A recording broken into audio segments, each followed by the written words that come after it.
Sergeant Mike Rodriguez wiped the sweat from his forehead as he stared at the massive diesel engine that powered the base's emergency generator.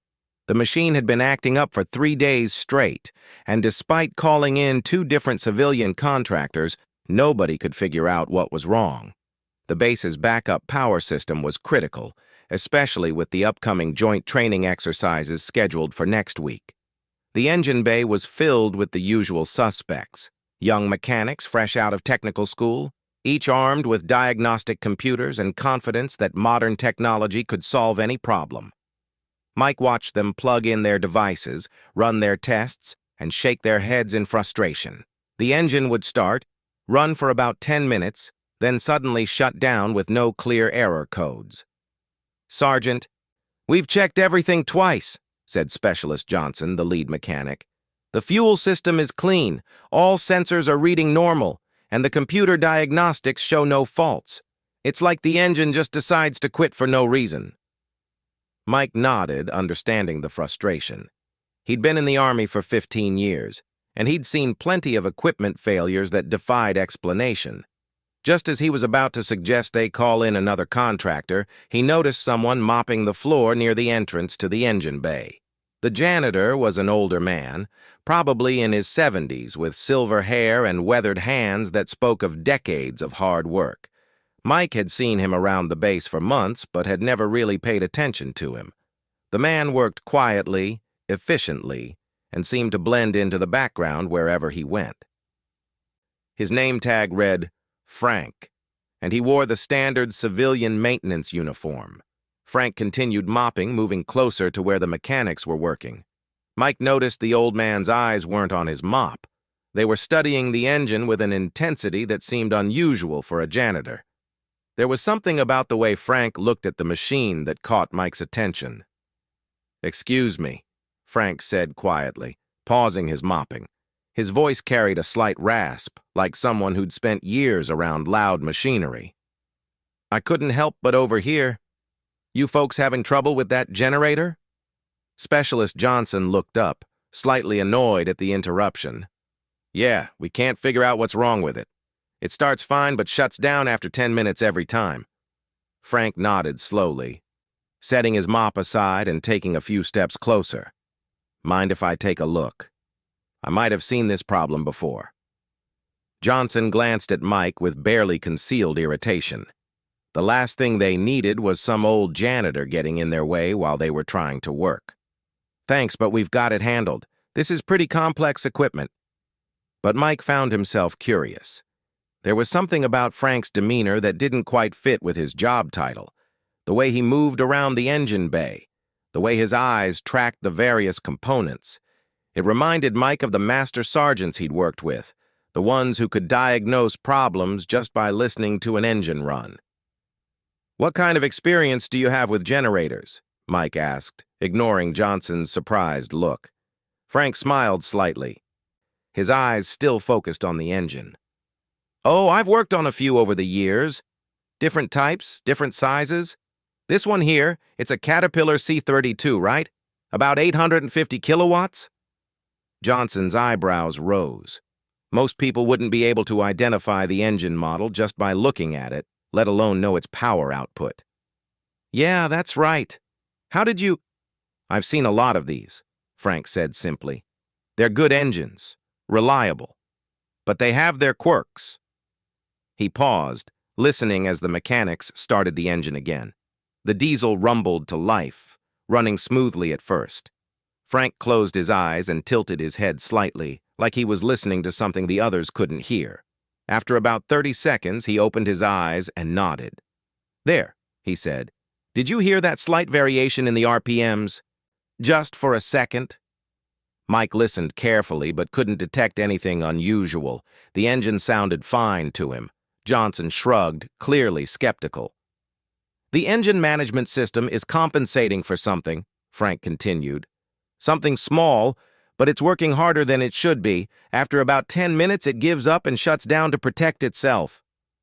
"The diagnostics don't show any problems," Johnson said, tapping his computer tablet. "All the sensors are reading normal." Frank nodded. "Modern diagnostics are good, but they can only tell you what the sensors can see. Sometimes the problem is somewhere the sensors aren't looking. He walked around the engine, examining it from different angles. Tell me, when you serviced this last, did anyone work on the air intake system? Johnson checked his maintenance logs. Yeah. We replaced the air filter about 2 weeks ago. Standard maintenance. And you're sure the filter was installed correctly? Frank asked, though his tone suggested he already knew the answer. Of course, Johnson said defensively. It's just a filter. Pretty hard to mess up. Frank didn't argue, but Mike noticed he was studying the air intake housing intently. Mind if I take a look at that filter installation? Sometimes even simple things can cause complex problems. Johnson looked ready to refuse, but Mike stepped forward. Something told him to give the old man a chance. Go ahead, Frank. Can't hurt to check. Frank approached the air intake system and began examining the housing. His hands moved with practiced efficiency as he checked the connections and seals. Within minutes, he'd located the access panel for the air filter. Might want to shut her down for this, Frank suggested. Johnson complied, though he clearly thought it was a waste of time. With the engine off, Frank opened the air filter housing. He pulled out the large cylindrical filter and examined it carefully, then looked at the housing where it had been installed. After a moment, he made a small sound of satisfaction. Here's your problem, he said, pointing to a small rubber seal around the edge of the filter housing. This gasket is pinched. See here? It's not seating properly, which means unfiltered air is getting into the engine. Johnson looked closer. I don't see anything wrong with it. Frank gently manipulated the rubber seal, showing how it was slightly twisted and not sitting flush. It's a small thing, but it's enough to let dirty air bypass the filter.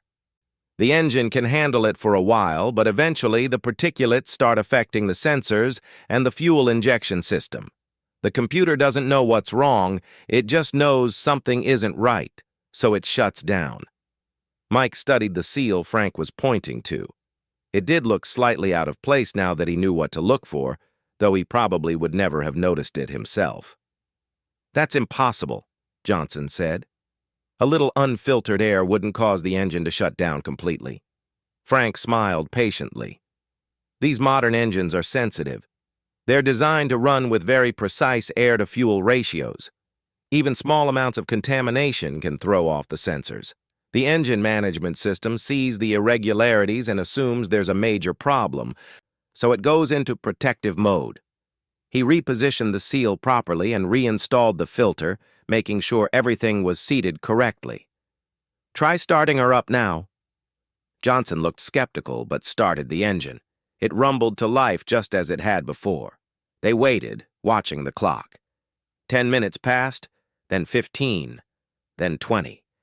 The engine continued running smoothly, with no signs of the previous problems. I'll be damned, Johnson muttered, staring at his diagnostic equipment in disbelief. Mike watched Frank as the old man quietly collected his mop and bucket, preparing to return to his cleaning duties. There was something about the way he'd handled the situation, the confidence, the systematic approach, the deep understanding of how complex systems worked, that didn't match his job as a janitor. Frank, Mike called out as the old man started to leave, where did you learn so much about engines? Frank paused, a distant look crossing his face. Oh, you pick things up over the years. Different jobs, different places. He gave a small smile that seemed to hold a lifetime of stories. Sometimes experience teaches you things that books and computers can't. As Frank walked away, continuing his mopping as if nothing had happened, Mike found himself wondering about the old man's background. There was definitely more to Frank than met the eye. The next morning, Mike couldn't stop thinking about what had happened with Frank and the generator. He'd been around enough military mechanics to recognize real expertise when he saw it, and Frank's knowledge went far beyond what any janitor should know about complex diesel engines. During his lunch break, Mike decided to do some investigating. He made his way to the base administration office, where civilian employee records were kept. Mrs. Henderson, the administrative assistant, had been working at the base for over 20 years and knew almost everyone. "Frank Martinez?" she said when Mike asked about the janitor. "Oh yes, lovely man. Very quiet, very reliable. He started working here about 8 months ago. Came highly recommended from his previous employer." "What did he do before this?" Mike asked casually. Mrs. Henderson pulled up Frank's file on her computer. "Let's see. His resume shows mostly custodial and maintenance work for the past several years. Before that, there's a gap in his employment history. Looks like he was retired for a while." Mike nodded, but something felt off. The way Frank had diagnosed that engine problem wasn't consistent with someone who'd spent his career mopping floors. "Does his file mention any military service?" It doesn't specifically say, but Mrs. Henderson looked closer at the screen. "His emergency contact is listed as the VA hospital in town. That usually means someone has military benefits." That afternoon, Mike found himself looking for Frank around the base. He discovered the old man in the vehicle maintenance bay, where he was cleaning equipment while the mechanics worked on a convoy truck that had broken down during training exercises. The truck was a newer model MRAP, mine-resistant ambush protected vehicle, with a sophisticated engine management system. Mike watched from a distance as the mechanics struggled with the same kind of problem they'd had with the generator. The vehicle would start but wouldn't stay running. Frank was mopping nearby, but Mike noticed his attention kept drifting to the mechanics' work. The old man's face showed the same focused concentration he'd displayed the day before. "We've been at this for 3 hours, Sergeant Williams, the motor pool supervisor, was saying to his crew. "The diagnostic computer says everything is fine, but clearly something isn't working." Mike approached the group. "Mind if I watch? I'm curious about these newer systems." "Sure thing, Sergeant Rodriguez," Williams replied. "Maybe you can spot something we're missing. This thing was running fine yesterday, but today it won't stay running for more than a few minutes." As Mike observed, he noticed Frank had stopped mopping and was listening intently to the conversation. The old man's body language reminded Mike of a dog that had heard something interesting, alert and focused. The mechanics ran through their diagnostic routine again. The MRAP's engine started normally. All systems showed green on their displays, but after about 5 minutes, the engine would suddenly lose power and shut down. "It's like the vehicle is in some kind of limp mode," Specialist Davis observed. "But the computer doesn't show any fault codes." Frank quietly set down his mop and took a step closer. Mike caught his eye and gave him an encouraging nod. "Excuse me," Frank said softly. "I don't mean to interrupt, but I couldn't help overhearing. You said it was running fine yesterday?" Sergeant Williams looked up, slightly annoyed. "Yeah, perfect. We used it for convoy training, no problems at all." Frank nodded thoughtfully. "And where did you take it? Any off-road driving?" "Some," Williams admitted. "We went through the mud course and did some cross-country navigation." "Why?" Frank approached the vehicle and began examining it visually, though he was careful not to touch anything without permission. His eyes focused on the undercarriage and air intake areas. "These MRAPs have multiple air intake points," Frank said, almost to himself. "The primary intake, but also the crankcase ventilation system and the turbocharger inlet." He paused, studying something near the front of the vehicle. "Mind if I take a closer look?" Williams glanced at Mike, who shrugged. "Can't hurt to let him look." Frank got down on his hands and knees and examined the underside of the vehicle. After a few minutes, he made a small sound of discovery. "Found it," he said. "You've got a mud wasp nest partially blocking the turbocharger intake." The mechanics looked at each other skeptically. "A what?" Davis asked. "Mud dauber wasps," Frank explained, pointing to a spot they couldn't see from their angle. "They build nests in small openings. Looks like some of them got busy while you were parked yesterday after training. The nest isn't completely blocking the intake, which is why the engine starts, but it's restricting airflow enough to cause problems once the turbo spools up. Williams crawled under the vehicle to see what Frank was pointing to. "I'll be damned," he said after a moment. "There is something there. Looks like mud and grass. The computer doesn't flag it as a problem because the restriction is partial," Frank continued. "The engine management system tries to compensate, but eventually it gives up and goes into protection mode." The mechanics carefully removed the obstruction from the turbocharger intake. When they started the engine again, it ran perfectly, maintaining power through all RPM ranges.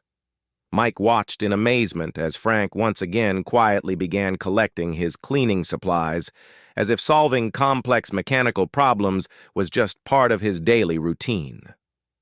"Frank," Mike called out, "that's twice now you've diagnosed problems that stumped our best mechanics. Where exactly did you learn so much about military vehicles?" Frank paused, and for a moment his carefully maintained facade seemed to slip. There was something in his eyes, a mix of pride and sadness that Mike had seen before in older veterans. "You pick things up," Frank said quietly. "Different places, different times." But Mike wasn't satisfied with that answer. As Frank walked away, he made a decision. That evening, he was going to do some serious research into Frank Martinez's background. Something told him the old janitor had a story that went much deeper than anyone realized.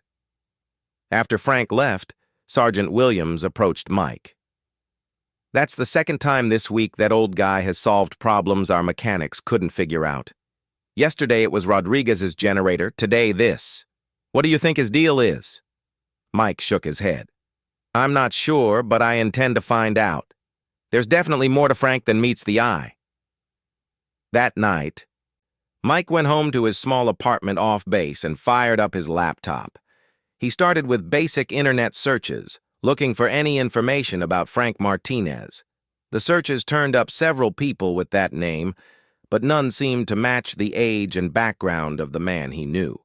He tried searching military databases he had access to, looking for any records of Frank's service. The name Frank Martinez was common enough that there were dozens of entries, but most were for much younger men or were too old to be the same person. Finally, on a hunch, Mike tried searching for Francisco Martinez instead of Frank. The results were different, and one entry immediately caught his attention. A Francisco Martinez had served as a master sergeant in the Army Corps of Engineers, specializing in heavy equipment maintenance and repair. The service dates showed he'd enlisted in 1968 and retired in 1998 after 30 years of service. Mike's heart began to race as he read further. This Francisco Martinez had been deployed to Vietnam, where he'd worked on everything from helicopters to tanks to construction equipment. After Vietnam, he'd served in various bases around the world, eventually becoming one of the Army's top experts in diesel engine systems and heavy machinery. The file showed multiple commendations and awards, including recognition for developing new diagnostic procedures that had been adopted Army-wide. Master Sergeant Francisco Martinez had been responsible for training countless younger mechanics and had earned a reputation as someone who could fix anything with an engine. According to the records, he'd retired in 1998 and had moved to civilian life. After that, the trail went cold. Mike leaned back in his chair, pieces of the puzzle falling into place. The man mopping floors on their base wasn't just any janitor. He was a master mechanic with 30 years of military experience, someone who had forgotten more about engines than most people ever learned. But that raised even more questions. Why was a decorated Army veteran working as a janitor? What had happened in the years since his retirement? And most importantly, why was he hiding his background? The next morning, Mike arrived at the base early, hoping to find Frank before his shift started. He had so many questions, but he also knew he needed to be careful. If Frank was hiding his military background, there might be good reasons for it. He found the older man in the supply building, quietly organizing cleaning materials.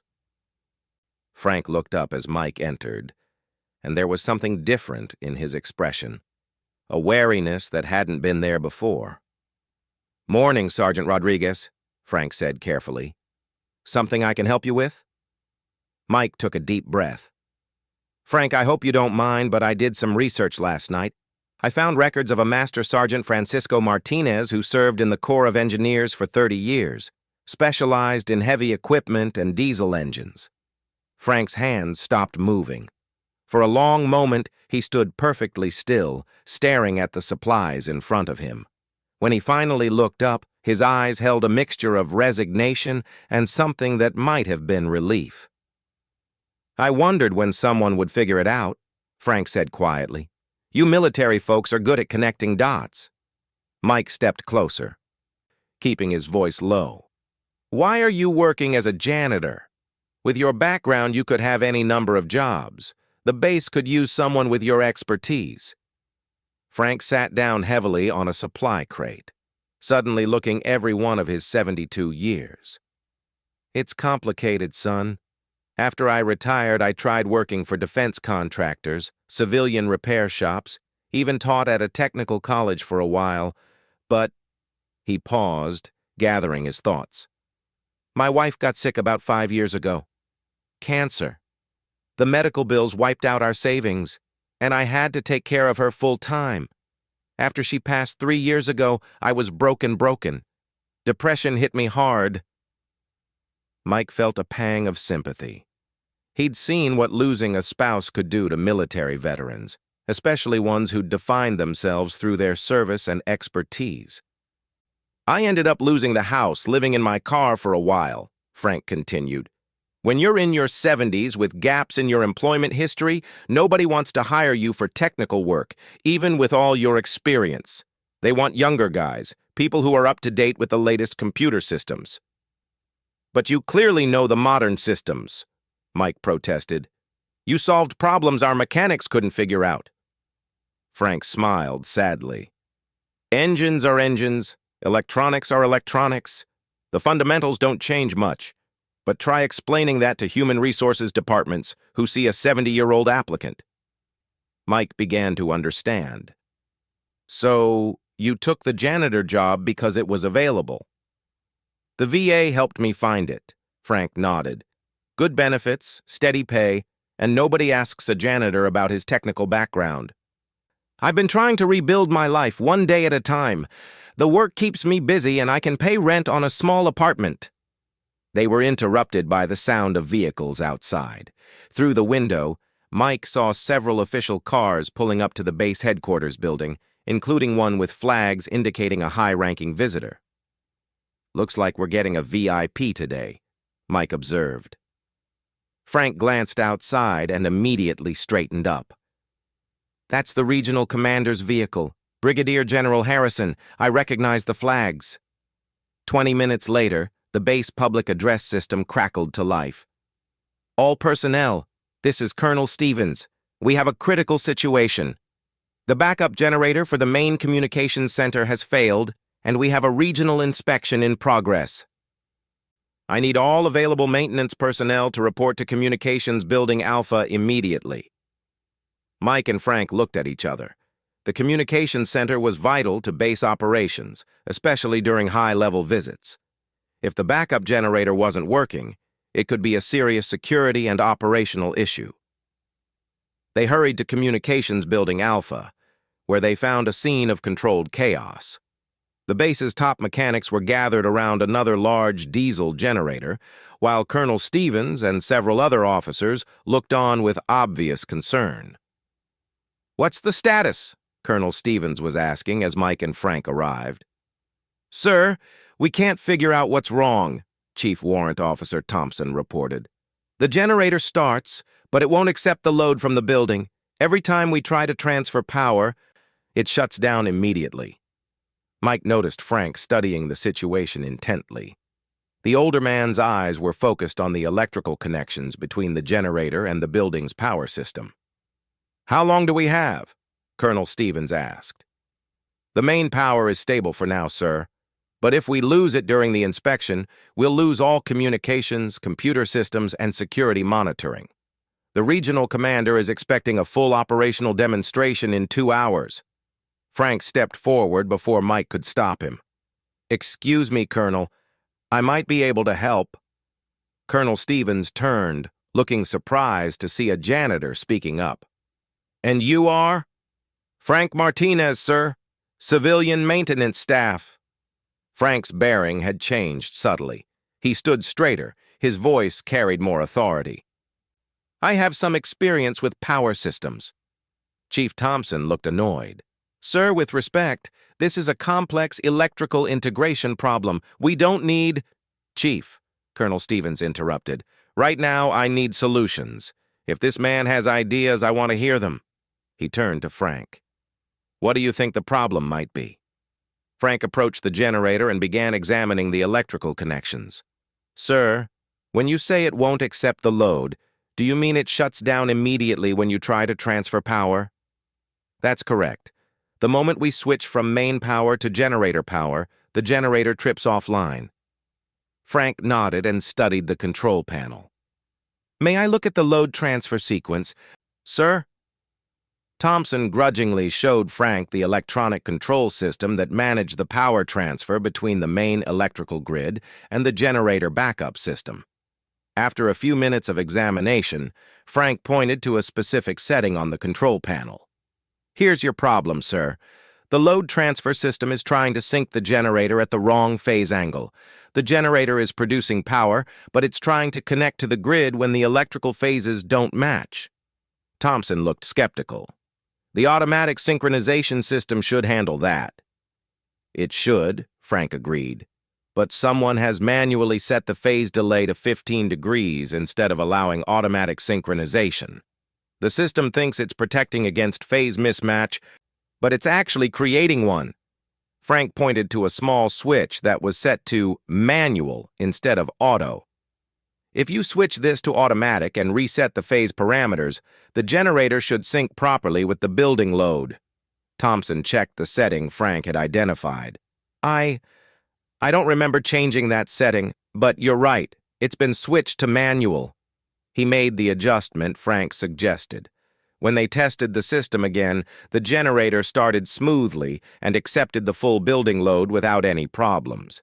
The transfer between main power and backup power worked flawlessly. Colonel Stevens stared at Frank with new interest. "That was impressive. Where exactly did you learn about electrical power systems?" Frank hesitated, and Mike could see him struggling with how much to reveal. "I've worked with generators before, sir. Different types, different applications." But Colonel Stevens wasn't satisfied with that answer. Something about Frank's bearing, his technical knowledge, and the way he'd approached the problem had caught the colonel's attention. "Chief Thompson," the colonel said, "run a background check on Mr. Martinez. I want to know everything about his qualifications and experience." Frank's face went pale. Mike could see the older man was terrified that his past was about to be exposed, possibly jeopardizing the quiet life he'd been trying to rebuild. 30 minutes later, Chief Thompson returned with a printout of Frank's military service record. Colonel Stevens read through it, his eyebrows rising higher with each page. "Master Sergeant Francisco Martinez," the colonel read aloud. 30 years of service, Corps of Engineers, expert in power generation systems, heavy equipment maintenance, and technical training. Multiple commendations for innovative problem-solving and training development. The colonel looked up at Frank, who was standing at attention despite wearing civilian clothes. "Master Sergeant, why didn't you tell us about your background?"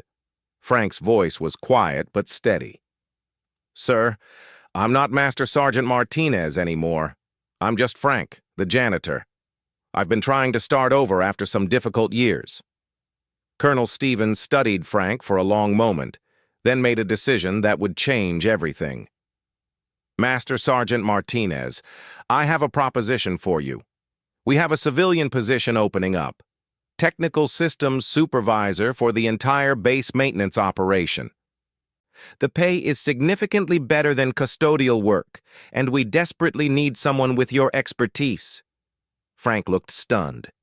"Sir, I appreciate the offer, but I'm not sure I'm ready for that kind of responsibility again."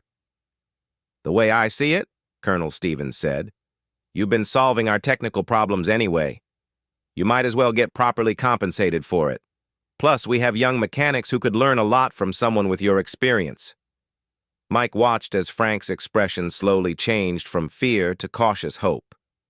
"Sir, are you sure? I'm not as young as I used to be."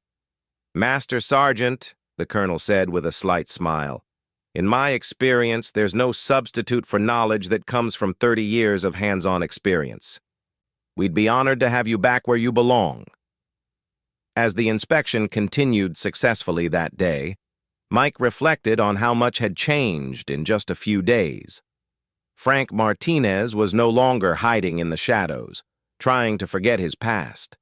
Instead, he was stepping back into the light, ready to share his expertise with a new generation of mechanics and technicians. The base had gained more than just a skilled supervisor. They'd gained a master craftsman whose knowledge would benefit everyone who worked with him. And Frank had gained something even more valuable, the chance to rebuild his life and find purpose in what he did best. Sometimes, Mike realized, the most valuable people are the ones you least expect to notice. Frank had been right there all along, quietly doing his job and solving problems, waiting for someone to see past the uniform he wore to the expertise he carried within him.